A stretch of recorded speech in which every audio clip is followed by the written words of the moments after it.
नतीजों ने कांग्रेस के होश उड़ा दिए थे। अब लोकसभा चुनावों के पहले कांग्रेस का गढ़ माने जाने वाले अमेठी, रायबरेली और सुल्तानपुर, जिन्हें गांधी पट्टी कहा जाता है, वहां से कांग्रेसियों की बुनियाद खिसकती दिख रही है। राहुल गांधी के कंधों पर चढ़कर कांग्रेस चुनाव लड़ना तो चाहती है, लेकिन पार्टी के दूसरे कंधे अब कांग्रेस को और ढोने से इनकार कर रहे हैं। अपने खेमे से भागते हुए धुरंधरों को कांग्रेस पार्टी अब रोकने में नाकाम नजर आ रही है। छोड़कर जा रहे गांधी दरबार, काम नहीं आ रहा, विरासत में मिला प्यार, दरख्ती जमीन को बचाने की दरकार। तो विधानसभा चुनावों में कांग्रेस के गढ़ में ही घुसकर सपा ने कांग्रेस को पटखनी दी। जो किसी ने कभी सोचा भी नहीं था वो हुआ। विधानसभा चुनावों में राहुल बाबा का जादू, टोना, टोटका कुछ और काम नहीं आया और अब कांग्रेस खेमे के सिपाहियों में भगदड़ मची हुई है।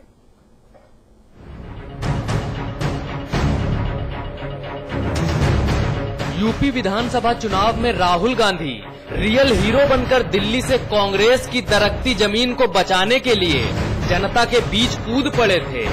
दिल्ली से लेकर कुछ नहीं आए थे, राशन पानी का जुगाड़ भी गरीबों के घर में ही गांठा, साइकिल वालों का चुनावी घोषणा पत्र फाड़ डाला। तो विपक्ष के लोग कहते हैं राहुल गांधी नाटक कर रहा है, पागल हो गया। बाहें समेटी, दाढ़ी बढ़ाई, तेजी दिखाई, तेवर दिखाए, लेकिन कांग्रेस की तकदीर नहीं बदल सके। राहुल का रौला काम नहीं आया, गांधी के आने के बाद भी सब गड़बड़ हो गया। मनमोहन सिंह जी ने 2 मिनट में कहा कि अगर बुनकर की मदद यूपी की सरकार नहीं करेगी तो हिंदुस्तान की सरकार करेगी। राहुल 2012 में मनमोहन सिंह के मुहावरों की पताका लहराते घूमते थे। 2012 से 2013 होते होते राहुल ने अध्यादेश के नाम पर प्रधानमंत्री समेत पूरी कैबिनेट की पगड़ी उछाल दी। My opinion on the ordinance is that it's complete nonsense and that it should be torn up and thrown out. That's my opinion, my personal opinion on the ordinance. पगड़ी का यूं उछालने से पार्टी का सूचकांक कितना ऊपर उठेगा ये दूर की कौड़ी है, लेकिन राहुल के बगल में खड़े होकर ताली बजाने वाली रीता बहुगुणा जोशी को नहीं मालूम था कि चुनाव के बाद ताली का तिलस्म काम नहीं आने वाला। लिहाजा कांग्रेस प्रदेश अध्यक्ष का बोझ उठाकर निर्मल खत्री पर लाद दिया गया। अब वर्तमान कांग्रेस प्रदेश अध्यक्ष तथाकथित भविष्य के भाग्य विधाताओं को कोस रहे हैं। क्या मोदी जी ने एक कारपोरेट हाउसेस के वो प्राइम मिनिस्टर पद के उम्मीदवार हैं, इस देश की जनता के नहीं है। और अगर कारपोरेट घराने के वो उम्मीदवार हैं तो यकीनन मीडिया से जुड़ा हुआ वो मीडिया का वर्ग जो विभिन्न कारपोरेट हाउसेस के द्वारा संचालित हो रहा है उस पर भी शक की उंगली उठती है। बीते विधानसभा चुनाव में समाजवादी पार्टी ने सभी को मात देते हुए सत्ता हासिल की। खास बात ये भी रही कि जब साइकिल चली तो कांग्रेस के गढ़ माने जाने वाले अमेठी, रायबरेली और सुल्तानपुर जैसे जनपदों में भी कांग्रेस का सूपड़ा साफ होता दिखाई दिया। रायबरेली से सोनिया गांधी सांसद हैं, लेकिन यहाँ विधानसभा की 6 सीटों में से समाजवादी पार्टी को 5 सीटों पर जीत मिली और 1 सीट पर निर्दलीय विधायक ने बाजी मारी है। अमेठी से राहुल गांधी सांसद हैं, उनके संसदीय क्षेत्र में विधानसभा की 4 सीटें हैं, जिसमें 2 सीटों पर सपा और 2 पर कांग्रेस को जीत मिली। सुल्तानपुर से डॉक्टर संजय सिंह सांसद हैं, यहाँ विधानसभा की 5 सीटें हैं और 5 पर समाजवादी पार्टी को जीत मिली। कांग्रेस से रोज कोई न कोई नेता पिंड छुड़ा रहा है। अमेठी की जिला पंचायत अध्यक्ष कमला देवी ने भी सपा में शरण ले ली है। अमेठी से कई प्रधान और बीडीसी सपा में शामिल हो चुके हैं। सुल्तानपुर से सांसद डॉक्टर संजय सिंह के कांग्रेस छोड़कर बीजेपी में शामिल होने की खबरों से माहौल गर्म है। इसके अलावा कई ठाकुर नेताओं की कांग्रेस छोड़ने की चर्चा है। कांग्रेस का प्रदर्शन विधानसभा में ठीक नहीं था और उसके पीछे निश्चित तौर पर कुछ ऐसे कारण रहे हैं, हमें मानने में कोई हिचक नहीं है। जो बातें हमको लोगों को तक पहुंचानी चाहिए थी, जो समझानी चाहिए थी, हमको लगता है उसमें हमारी नाकामी रही है, हम समझा नहीं पाए थे। कांग्रेस पट्टी यानी सुल्तानपुर, अमेठी, रायबरेली से अचानक आ रही इतनी सारी बगावत की बू एक साथ कांग्रेस के नथनों में नहीं घुस पा रही है, इसीलिए कांग्रेसियों ने नाक पर रूमाल लगा लिया है। अगर यही हाल रहा तो रूमाल का एक फायदा है, ये 2014 में मुंह छिपाने के भी काम आ सकता है। अशोक तिवारी, लखनऊ, समाचार प्लस। चलिए इस मुद्दे पर बातचीत करेंगे अमिताभ अग्निहोत्री जी, हमारे मैनेजिंग एडिटर हमारे साथ दिल्ली से हैं। इसके अलावा हमारे दिल्ली स्टूडियोज में ही संघप्रिय गौतम साहब आए हैं। आप पूर्व केंद्रीय मंत्री हैं, भाजपा के वरिष्ठतम नेताओं में से एक हैं। बहुत बहुत स्वागत है आपका। रीता जोशी हमारे साथ हैं। आप उत्तर प्रदेश कांग्रेस की पूर्व अध्यक्ष हैं। और गायत्री प्रजापति साहब हैं। आप अखिलेश जी के, मुलायम सिंह जी के बड़े भरोसे के हैं, बड़े करीबी हैं और आपके पास खनन विभाग है। गायत्री बाबू, स्वागत आप सभी का। आपके पास पहले आऊंगा। केंद्र में आप कांग्रेस को समर्थन दिए हुए हैं। मुलायम सिंह जी की यूपीए की डिनर पार्टी में भी मुलायम सिंह जी जाते हैं यूपीए की पार्टी में। डिंपल भाभी के चुनावों में कांग्रेस उन्हें वॉकओवर दे देती है, लेकिन जमीन पर दोनों दल विरोधाभासी राग अलापते हैं। चुनावों के पहले ये राग का तमाशा और तेज हो गया है। क्या इस बार वाकई सपा और कांग्रेस के बीच बढ़ती दूरियों का असली मतलब वाकई असली है या दिखावा है गायत्री बाबू, हर बार की तरह? ऐसा है, बढ़ती हुई दूरियां नहीं हैं। ये उत्तर प्रदेश की सरकार माननीय मुख्यमंत्री अखिलेश यादव जी का करिश्मा है।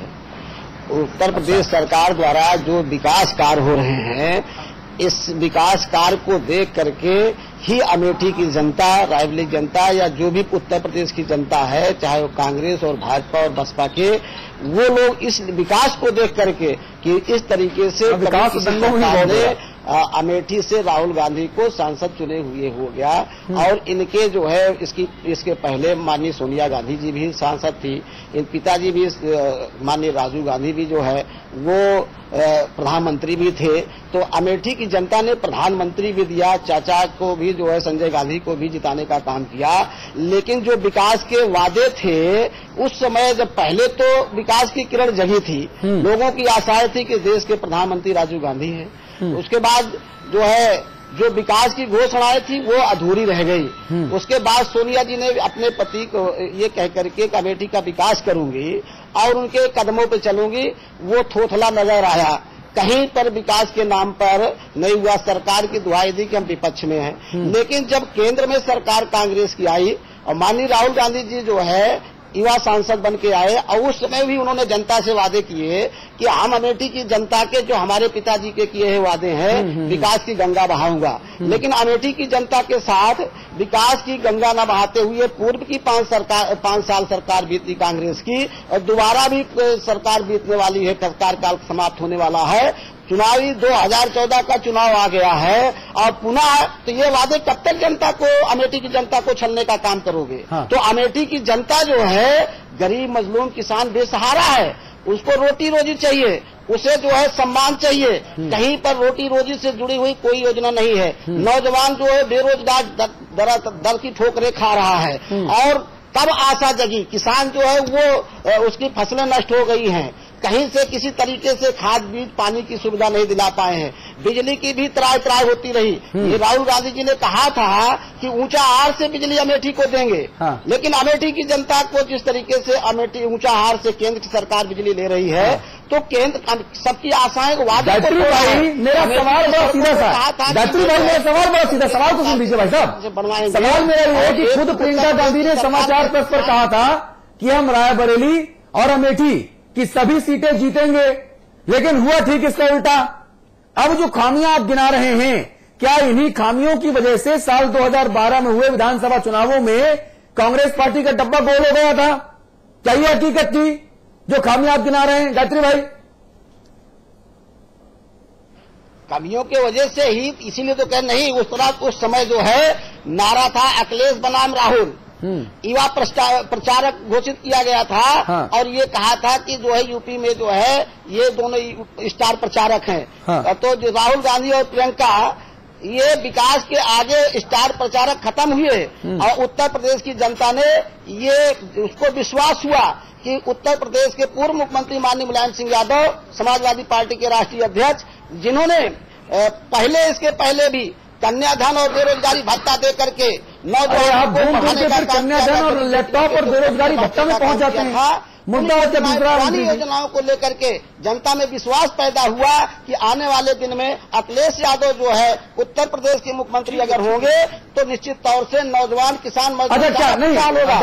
क्या आपका ये कहना है कि विधानसभा चुनावों के दौरान जनता के सामने दो मजबूत विकल्प थे, राहुल गांधी और अखिलेश यादव? जनता ने अखिलेश जी को 100 में से 100 नंबर दिए और अपनाया और राहुल को नकार दिया। क्या ये मानना है आपको? जल्दी से बताइए, उसके बाद चलूं रीता जी के पास। हाँ, ये तो सच है। वो तो जनता ने सिद्ध कर दिया जब 224 सीटें जीत करके उत्तर प्रदेश में प्रचंड बहुमत में उत्तर प्रदेश समाजवादी पार्टी की सरकार बनाने का काम किया। हाँ। तो ऐसे में और राहुल गांधी को हर जगह जहां स्टार प्रचारक बन करके गए। हाँ। तो ऐसे में इनका भी, कांग्रेस की भी कलई खुल गई सच्ची। लेकिन जनता इस बात के साक्षी है और वो विकास चाहती है। अमेठी का विकास हो। ठीक है। अब रीता जी आपके पास आऊंगा मैं। यूपी के खनन मंत्री गायत्री बाबू बैठे हैं आपके बाजू में, ये कह रहे हैं कि अमेठी और रायबरेली और सुल्तानपुर जो शुरू से ही गांधी नेहरू परिवार का गढ़ रहे हैं, मगर अब इस गांधी पट्टी पर कांग्रेस की पकड़ कम होती जा रही है, पकड़ दरक रही है। इस पर मैं रीता जी आपकी प्रतिक्रिया चाहूंगा, गायत्री भाई जो कह रहे हैं उस पर। देखिए, जरूरी नहीं है कि समाजवादी पार्टी किसी भी मंत्री की हर बात का हम प्रतिक्रिया दें। वो रायबरेली अमेठी में क्या स्थिति है, वहाँ नेहरू परिवार का कैसा प्रभाव है, लोगों का उनके संबंध कैसा है, ये तो आज नहीं अनेक चुनाव बोल चुके हैं। शुरू से लेकर आज तक जब भी गांधी परिवार का कोई भी सदस्य कांग्रेस का टिकट लेकर वहाँ खड़ा हुआ है तो भारी बहुमत से जीता है। और ये जीत हिंदुस्तान में सबसे बड़ी जीतें हुई है। और फिर राजकंगन को आरसी क्या चुनाव आ रहे हैं उसमें आप देख लेंगे। देखिए, ये परिवार अपने क्षेत्र में इन्होंने अपने संबंध पारिवारिक बना रखे हैं। वहाँ कोई राजनीति ये नहीं करते, वो राजनीतिक जो दखलंदाजी भी पसंद नहीं करते। देखिए, दल के भी लोग अधिकांशतः कोई नेता वहाँ जाता नहीं है जब तक बुलाया ना जाए। तो वो वहाँ पर एक बिल्कुल जैसे एक परिवार का उन्होंने माहौल बनाया हुआ है। और गांधी नेहरू परिवार के लिए लोगों की इतनी गहरी आस्थाएं हैं। रीता जी, अगर गांधी नेहरू परिवार के प्रति लोगों में इतनी गहरी आस्था है जितनी आप बता रही हैं, तो फिर 2012 के विधानसभा चुनावों में प्रियंका गांधी के सभी सीटें जीतने के दावों के बावजूद कांग्रेस का डब्बा गोल क्यों हो गया? क्या ये गांधी परिवार के प्रति लोगों की नाराजगी थी रीता जी? ये भी समझना पड़ेगा। देखिए, ऐसा नहीं है। जब हमारे इस परिवार का कोई सदस्य पार्लियामेंट के चुनाव में नहीं उतरा और उनके समर्थन से दूसरे लोग उतरे तो कभी जीते कभी हारे। इस समय जो विधानसभा का चुनाव हुआ, इस विधानसभा के चुनाव में अगर मैंडेट अगेंस्ट गया तो वो विधायकों के खिलाफ गया, क्योंकि शायद विधायकों ने गंभीरता को समझा नहीं कि अब जनता ये चाहती है कि विधायक उनके करीब रहे। तो कहीं न कहीं लोगों ने अपना उन विधायकों के खिलाफ जो है वो इजहार किया है। लेकिन जहाँ तक सोनिया जी का प्रश्न है, उन माता तुल्य उनकी फिगर है, वो इतनी लोकप्रिय है उस क्षेत्र में। उनकी आस्था, उनके प्रति आस्था सिर्फ रायबरेली में नहीं पूरे हिंदुस्तान में। मैं तो कहती हूँ सोनिया गांधी जी कहीं से भी हिंदुस्तान में खड़ी हूँ तो वो लाखों लाख वोट से जीतेंगी। रीता जी एक बात कहूँ, कांग्रेसियों की बहुत पुरानी बीमारी है, जीत गए अच्छा हो गया तो सोनिया राहुल का विजन, और हार गए तो मनमोहन और बाकी लोगों पर दे जनार्दन। समझे रीता जी? बिहार में विधानसभा चुनावों में आप हारे तो ठीकरा मुकुल वासनिक के सर फूट गया, यूपी में हार गए तो आपकी कुर्सी चली गई। अगर गांधी परिवार से इतना भी प्रेम है तो फिर जनता कांग्रेस को नकारती क्यों है मैडम? जनता ने कांग्रेस को क्यों नकारा? नहीं, आप इसको मिक्सअप कर रहे हैं। देखिए, लोकतंत्र में अगर मैं खड़ी होती हूँ तो लोगों की अलग तरीके से मेरे प्रति प्रतिक्रिया होगी। अगर मैं किसी और का समर्थन करती हूँ और अगर वो व्यक्ति जनता के मापदंड पर बराबर नहीं उतरा तो जनता उसको नकार भी सकती है। तो आप ऐसे लोगों को टिकट क्यों देते हैं कि जो जनता के मापदंड पर खरा नहीं उतरे?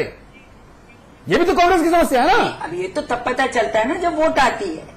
और स्पष्ट बात है, आप लोगों को पहले से सब पता होता है मैडम। उसको मिक्सअप मत करिए। अगर आपने मुझसे ये पूछा उनकी लोकप्रियता, तो उनकी लोकप्रियता पूरे हिंदुस्तान में है। और राहुल जी और सोनिया जी, मैं खुद आपसे कहती हूँ और आप भी इस बात को जानते हैं कि इनकी विश्वसनीयता इतनी अधिक है कि कहीं से भी चुनाव लड़े जीतेंगे, लेकिन वे रायबरेली अमेठी को अपना घर नहीं बचा पाएंगे। वहाँ के लोगों से उनके पारिवारिक संघप्रिय गौतम साहब अपना घर नहीं बचा पाएंगे, दुनिया भर में चुनाव जीत जाएंगे।